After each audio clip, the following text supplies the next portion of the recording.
Good morning or good afternoon, isn't it? It's afternoon today.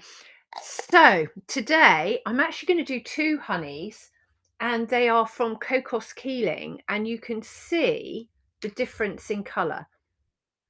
I mean, one really dark, one quite light. Bear in mind, these have travelled halfway around the world and they're, slightly aged. But I wanted to show how different honeys can be. And sometimes we look at different honeys and think it's the beekeeping, and sometimes we realize it is actually the different nectar that the bees are collecting from, and that is the main thing. But when you get beekeepers that seem to be consistently producing the same thing, you look at, is it the same floral source, or is it the time of year or the beekeeping? And on West Island, the honey, all the honey that you can buy that's sold is that color. And I learned that the beekeeper likes to leave the honey on so it matures, so it is darker. But when I first tasted it, it was so smoky. So it's not quite such a strong aroma now, but it just tasted so smoky that I thought it was the smoke they were using. And then when I had some on the island, and I had extracted it and it was this dark, and then I realized, no, it does mature on the hive. And then I spoke to someone who knew a bit more about tropical honeys, and they said that the tropical honeys, they do sort of ferment, which is why you get this sort of smoky um, texture. And it is quite, I mean, this is crystallized a bit like a creme brulee. Mm. So it's crusty on the top, but then you've got this really deep red. I don't know if you can see that color. Yes, you can. It really is red. It is, isn't it? But, as a whole, it looks very dark. So I'm going to taste this one first because this was the first cocos honey I tasted when I was there. Yeah. So it tastes, as a honey sommelier, you'd go, it's gone off, it's fermented, and yet it's got like a rich port flavor, or even elderberry syrup. So it does taste quite medicinal, a bit like a cough syrup. Um, and people have got used to it. That's what they like their honey on cocos, because that's what they're used to, and they know it's honey. So actually, this over time, it's not as smoky as it used to be. Um, I know when I first opened it, the jar just, I could just smell smoke, but that smokiness has gone.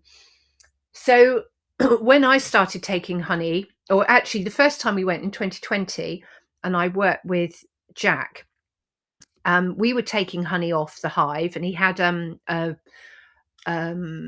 oh, what do they call them, a flow hive. So you have these taps and the honey pours out, and there was so much honey. I mean, the honey was just pouring out from everywhere, and we got a big bucket of honey, and it was really, really dark, so I was quite surprised. But when we took the lid off, the bees had made wax comb in the lid, and I suggested we swapped the lids around and took this lid back and actually tried that honey.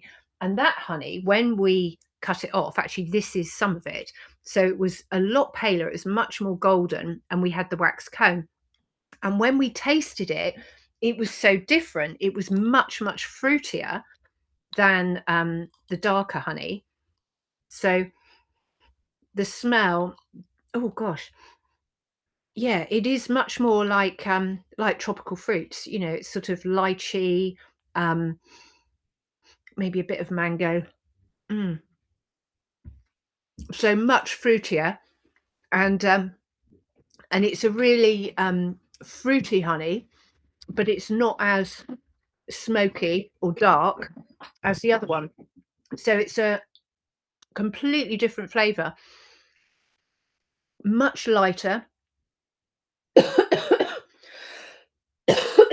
And this has started to crystallize, but yeah, a completely different flavor. So that could be a different floral source. Now, on cocos, there's 98 different species of plants.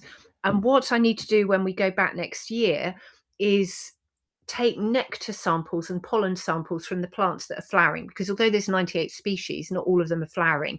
And I would say I probably recognized about 20 different plants that were flowering, so not an awful lot.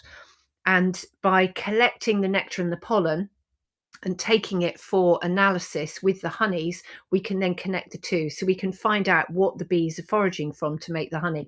Because it would be interesting to know if maybe this one, a few people have said, because it's dark, you think, oh, it might be a honeydew honey. So you do have aphids and things on Oh. cocos, and you've got saps on trees. So it's quite possible that the aphids are feeding off the sap of the trees and the bees are feeding from the aphids' excretions, and that would make a darker honey. But it doesn't have the toffee like flavor profile that you would get with that, but it does have the color. And then with the lighter ones, you're thinking, well, this is more likely to be the sort of there's beach sunflowers, which are tiny little yellow daisy type flowers. They're in the aster family, and you'd see the bees on that. Then there's the pemphis, which is the mangrove, and mangrove honey from Saudi Arabia is similar color and similar flavor profile. So this is the next thing, is to find out what they are. But when I sent just the honey, it didn't come up on any register. So the chemical analysis of the honey, it didn't match anything that's already recorded or registered. So this is the Mm. interesting thing about honeys, is we don't know what they are, and it would be really good to find out what they are. And thank goodness we've only got 98 plants and only 20 of them flowering, because if there were thousands of plants, which you'd get on mainland Australia or even mainland Britain, it would be a nightmare to try and figure it out. But of course, not everything is flowering all the same time. So it's that timing things out. So there we go, two completely different honeys from a tropical island, um, and actually from the same hives. So this is from the same apiary.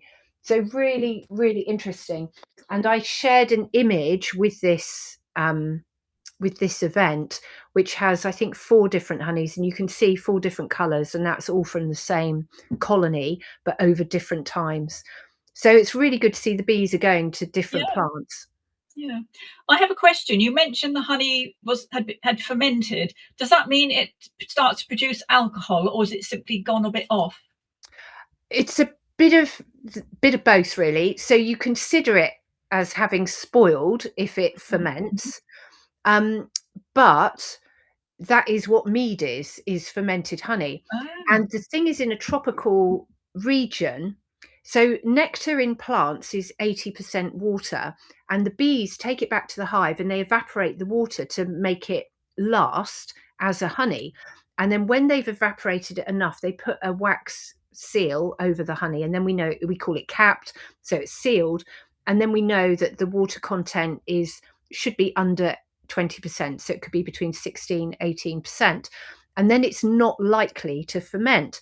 But when you're in a tropical environment, because you've got such high humidity in the water, even when you're extracting the honey, even if it's capped, so you start off with 16% humidity in the honey, by the time you're harvesting it, if you've got a bucket with the lid off, it will have absorbed the moisture from the environment. Mhm. So it's really tricky bottling honey, because you're going to attract more moisture, and then the more moisture it's going to ferment, and it will ferment in the jar even if you seal it. So what we were doing was harvesting the honey as the cut comb, because then that keeps the wax seal on the honey and it would preserve it for longer. And also, we didn't have the equipment to be spinning the honey. You've got to have Mm. these, extractors and lots more equipment, and we just didn't have that. So by cutting the comb, it meant you could make the honey last longer before spoiling or before maturing. Um, but that explains as well why the darker honey has a sort of port Yeah, richness, and that's that mixture of fermenting. I mean, it wasn't fizzing, it no, wasn't that kind of fermenting, but it's definitely changed, and it did have that rich, when you make an elderberry syrup, it had that kind of richness, but then also a bit of the taste that you'd get with a port. So that it sounds delicious. My two things, actually. well, yeah, I mean, it was popular on there, but it was really interesting to get different types of honey. So when we go back in March, I'll see what I can get Yeah. get Are you allowed to bring things back as long as you declare them? No, I can take them to Perth to be analysed because there's a scientist there and we have an exclusion form for security. And I was able to post some honeys back, but only in small quantities. So if Mm. it's like 1 or 2 jars, I could post it back. But I did post back to myself about 26 little jars, which I was going to gift to all my members, and that never arrived. So that got confiscated, which is a I'm real gutted shame. for you and for I me, know, 'cause I I might know. have had one.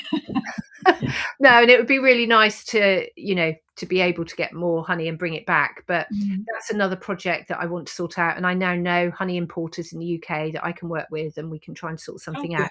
But it's about having the right paperwork and Yeah. knowing the right route. And some of Um these things can be expensive paperwork. Yes, yeah. And then having duties when they arrive in a country, and honey particularly. The problem is that cocos, if the post went from Cocos to anywhere else around the world, it would be fine. But because it has to go through Western Australia, and Western Australia has a complete ban of food going into the country, so I can post stuff from Western Australia back to the UK, but the honey from Cocos, when it goes into Western Australia, it has to be destroyed Oh, unless it goes to this scientist. So yes. that is the problem. I know the beekeepers before have tried posting directly to the Northern Territories or to Mhm. Queensland, and sometimes that has worked. But because now all of the shipments go straight through Perth, it's a lot Mm. harder. In the Yeah. old days, things used to go straight to Singapore or they would go to Jakarta, there'd be another route. But now everything is in and out of Perth, which makes it really difficult. Oh, complications. I know, I know, I know. So I've got a long to-do list of when we go back to Cocos, and it's great because we won't be at the hotel, and so I can just really focus on the bees and on Yeah, that project. yeah. So you're going for a month? Yes, although we'll only be on the island about 18 days. Oh, okay. Yeah, but we're traveling to Melbourne first, then Perth, and you need to have a few days either side because if your plane is delayed and you miss the plane to Cocos, that's it. 'Cause there's only 2 flights a week, and they book up in advance, so you've just got to make sure you don't miss that. So yeah, but it'll be good because we can catch up with people in well, we're seeing Greg's son in Melbourne, and then we're seeing our friends in Perth, so it's fine. Excellent. Yeah. Oh, well, thank you very much. Have you got any other questions about No, it was just that one about the fermentation, because mm. normally fermentation is a good thing, but it quite clearly often isn't with honey. No, and actually, on that note, I will show you. I've got a jar here of honey that I bought that is bad fermentation, so I'm not gonna show the label. Oh my goodness. Yes. So, yeah, that's not so good. And this is the thing, if your honey, if it starts, so granulation is a perfectly normal thing, Yeah. but what you're looking for is the granulation to be from the bottom up. So you Yes. might get the honey solid there and still a bit runny on the top, and that's just part of the process. But if it does it the other way around like this, then, I mean, if I open it, it might explode. Oh, actually, it doesn't, it hasn't popped and it has set. Let me taste it. You're Because I did brave. see, yeah, I did see a beekeeper had shared some honey that had granulated this way round, and they just found it interesting, and I thought, I wouldn't want to taste that. Mm.